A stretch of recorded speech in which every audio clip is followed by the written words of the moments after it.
এই সরকার আসার পর সবচেয়ে বেশি উপকার হয়েছে যে রাজনৈতিক দলের, সেই রাজনৈতিক দলের নাম বাংলাদেশ জাতীয়তাবাদী দল। যারা 16 বছর আন্দোলন করে তাদের নেত্রীকে বিদেশে ট্রিটমেন্টের জন্য পাঠাতে পারেনি, সেই নেত্রী মুক্তি পেয়েছেন। তাদের নেতা নেত্রীদের মামলা খালাস হয়েছে। যে জুলাই সনদ, মুক্তির সনদ এবং যৌক্তিক সংস্কারের এই রোডম্যাপ, এর মধ্য দিয়ে বাংলাদেশ একটি নতুন বাংলাদেশে পরিণত হবে। কবি শামসুর রহমানের ভাষায় এ যেন নতুন করে বাংলাদেশে ফিরে আসা। আমার শেষ কথা, জুলাই সনদ তৈরি করে ইমিডিয়েট সংস্কার করে সিটি কর্পোরেশনের নির্বাচনগুলো দেওয়া দরকার পাইলট প্রজেক্ট হিসাবে, যে এই সরকারের আইন শৃঙ্খলা কেমন উন্নত হয়েছে এবং নির্বাচন কমিশনের দৃঢ়তা আছে কিনা। কারণ একবার জাতীয় সংসদে কেলেঙ্কারি হয়ে গেলে আবারও আমরা অন্ধকার গহ্বরে যাব। আর আমি বিএনপি সহ সকল দলকে মনে করায় দিতে চাই, বিএনপির সুযোগ্য মহাসচিব ফখরুল ইসলাম আলমগীর সাহেবের সেপ্টেম্বরে একটি ভাষণ বলেছেন, দলীয় নেতাকর্মীদের উদ্দেশ্যে বলেছিলেন, যদি আওয়ামী লীগের স্টাইলে চলেন পরিণতি আওয়ামী লীগের চোখ খারাপ হবে। শেখ হাসিনা হয়তো দিল্লিতে আছে, অন্যরা ইন্ডিয়ায় পালায় আছে, আমাদের মানসিকতায় আওয়ামী লীগ বারবার ঘোর খাচ্ছে। ওই যে বন্ধু আমাদেরকে দালাল বলে, সেও আসলে শেখ হাসিনার চিন্তায় উজ্জীবিত। অর্থাৎ তার মনের পছন্দ না হলে অমুক দালাল। আবার দালালির বাজারও স্থির নাই। এখনই আমি বিএনপির পক্ষে একটা দুইটা কথা বলি, তখন জামাত আবার বলবে আমাকে যে আমি বিএনপির দালাল। এই মানসিক অসুস্থতা থেকে বেরিয়ে আসেন, নাগরিক হন, দলকে সাপোর্ট করতে পারেন। যেটা বলা হয়েছে যে জামাতের পছন্দ মতো এপ্রিল মাসে নির্বাচন দেওয়া হয়েছে। আমার তো মনে হয় যে ডিসেম্বরে নির্বাচন হলে বিএনপির কথা শোনা হতো। এপ্রিলের নির্বাচনে একটা অভিযোগ আসছে, নির্বাচন মে মাসে হোক বা নির্বাচন জুনে হোক, কি মহাভারত অশুদ্ধ হবে। 2007-এর 24-এর 7 জানুয়ারি পর তো আমি রাজনৈতিক দলগুলোর সঙ্গে আন্দোলনে ছিলাম। সবার তো প্রস্তুতি হয়ে গিয়েছিল 2028 সাল থেকে আবার শুরু করব। এত ছটফটে নিয়ে কি আছে?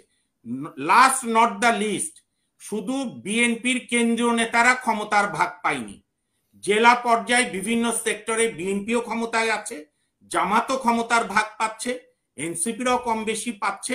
সবচেয়ে বেশি এই সরকার আসার পর সবচেয়ে বেশি উপকার হয়েছে যে রাজনৈতিক দলের, সেই রাজনৈতিক দলের নাম বাংলাদেশ জাতীয়তাবাদী দল। যারা 16 বছর আন্দোলন করে তাদের নেত্রীকে বিদেশে ট্রিটমেন্টের জন্য পাঠাতে পারেনি, সেই নেত্রী মুক্তি পেয়েছেন। তাদের নেতা নেত্রীদের মামলা খালাস হয়েছে এবং আমাদের সুপ্রিম কোর্ট সহ বিভিন্ন সেক্টরে বিএনপি দিয়ে ভরে গেছে। আর এখন তো জিয়ার সৈনিক প্রতিনিয়ত উৎপাদন হচ্ছে, এটাও বিএনপিকে সতর্ক থাকতে হবে। সব লোক এখন জিয়ার সৈনিক হয়ে যাচ্ছে। কাজেই ছটফট করলে হবে না, বারবার এই সুযোগ আসবে না। সংস্কার, সংস্কার এবং সংস্কার, তারপরে স্থানীয় সরকার নির্বাচন দিয়ে নির্বাচন কমিশনের সক্ষমতা যাচাই, তারপরে জাতীয় সংসদ নির্বাচন। অসংখ্য ধন্যবাদ ইফতেখার আহমেদ।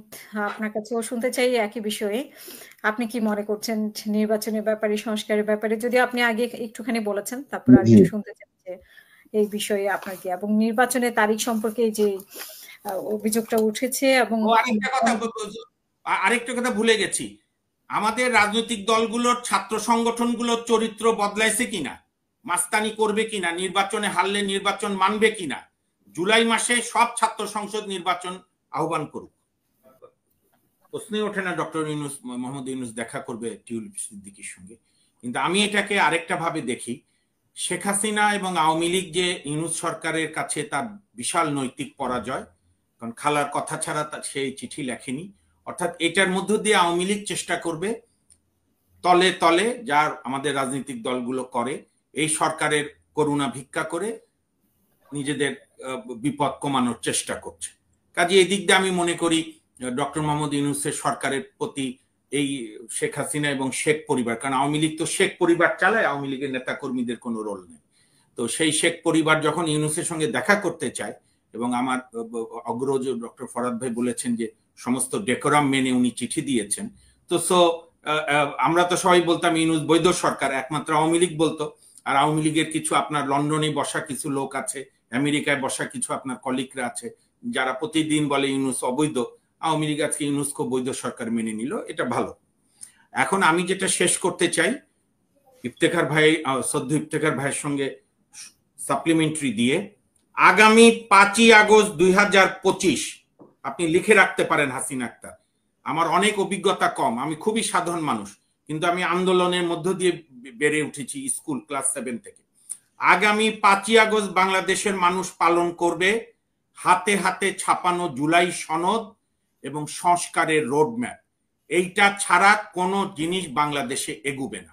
এবং আমরা আইনজীবীরাও ঈদের পরই কোর্ট খুললেই আমরাও দাবি করব সেই জুলাই সনদে বিচার বিভাগের স্বাধীনতা নিয়েও যেন যৌক্তিক বক্তব্য থাকে এবং সংস্কারের মিনিমাম সংস্কার, ইভেন নির্বাচন সুষ্ঠু করার জন্য যে সংস্কার, এই সংস্কারের লিখিত দলিল এবং জুলাই দলিল সনদ, এই দুইটা নিয়ে আমরা 5ই আগস্ট আমাদের শিশুদের, আমাদের পুত্র কন্যা, মা বাবা সবার আত্মত্যাগ আমরা শ্রদ্ধা ভরে স্মরণ করব।